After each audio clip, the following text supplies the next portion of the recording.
আমরা যারা দীর্ঘ সময় বুখারী মুসলিম পড়ি, মাদ্রাসায় ক্লাস করাই, যারা বোর্ডিংয়ে থাকে লেখাপড়া করে, ওদের এক বছর যদি তুলনা করা হয় আর বড় সাহেবজাদার যে আলোচনা হয়েছে এটার সাথে তুলনা করলে বড় সাহেবজাদার এই কয়েক মিনিট ওই বছরের চেয়ে অনেক দামি। এত গুরুত্বপূর্ণ আলোচনাই করেছেন। এগুলো আমাদের জীবনকে পরিবর্তন করে, আমাদের লাইফকে চেঞ্জ করে দেয়। আপনি সারাক্ষণ আপনাকে বসে বসে আমি কোরআনের তাফসীর করব, আপনার কাছে মজা লাগবে, কিন্তু আপনার পরিবর্তন আসবে না।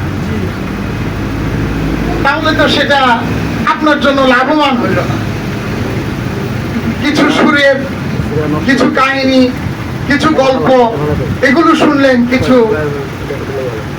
তৃপ্তি পেলেন, কিন্তু আপনার জীবনের কোনো পরিবর্তন আসে না। তাহলে আপনাকে বুঝতে হবে সেটা ওয়াজ না, আওয়াজ।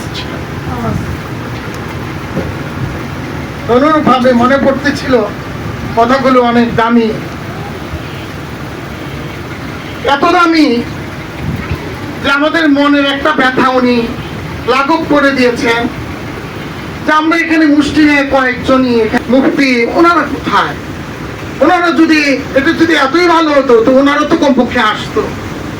প্রশ্ন জাগে কিনা? অবশ্যই জাগে। এইগুলোর অনেক জবাব দিয়েছেন হুজুর, অনেক চমৎকার। তার সাথে আমার একটু সামিল করে বলি, রাসূল সাল্লাল্লাহু আলাইহি সাল্লাম এই বদরের যুদ্ধে ৩১৩ জন সাহাবী নিয়ে ১,০০০-এর বিপরীতে যুদ্ধ করে দিয়েছেন। সেখানে কতজন ছিল? ৩১৩ জন। সেদিন বদরের প্রান্তরে যদি ইসলাম বিজয় না হতো, আজ ইসলাম আমাদের পর্যন্ত আসতো না। সেই ৩১৩ জন সাহাবীর অবদানে আজকে আমরা ইসলাম পেয়েছি। সেদিন হয় ইসলাম থাকবে, না হয় ইসলাম মিটে যাবে।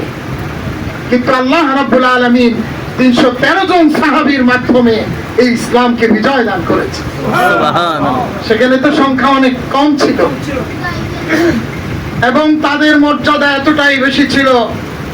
হাদিসের মধ্যে আল্লাহ রাসূল বলছে যে ইফআলু মা শিতুম, যারা বদরের যুদ্ধে উপস্থিত হয়েছিল তাদের মর্যাদা আল্লাহর কাছে এত উঁচু হয়েছে যে দুনিয়ায় তোমাদেরকে অনুমতি দেওয়া হয়েছে তোমরা যা ইচ্ছা তাই করো, কদ গাফারতু লাকুম, আল্লাহ তোমাদেরকে অবশ্যই ক্ষমা করে দিয়েছে। আচ্ছা বলেন, এমন একটা এত বড় একটা সুপ্রিম পাওয়ার যে তোমরা যা ইচ্ছা তাই করো, অনুমতি আছে, আল্লাহ তোমাদেরকে ক্ষমা করে দিয়েছে, কত বড় ঘোষণা! সুবহানাল্লাহ। তাদের সে আত্মত্যাগের বিনিময় ছিল। তা আপনি এখানে বসে বসে আপনার পরিবার ত্যাগ করেছেন, আপনি সময় ত্যাগ করেছেন, আপনার কর্ম ত্যাগ করেছেন, আপনার অন্তরকে আপনি একাগ্র চিত্তে এখানে বসে বসে কথাগুলো শুনেছেন। এটা একমাত্র আল্লাহর রহমত ছাড়া আর কিছু না। সুবহানাল্লাহ। হাজার মানুষের অন্তর থেকে আল্লাহ তাআলা আপনার অন্তরকে বেছে নিয়েছে এখানে। এর জন্য আপনাকে শুকরিয়া আদায় করতে হবে।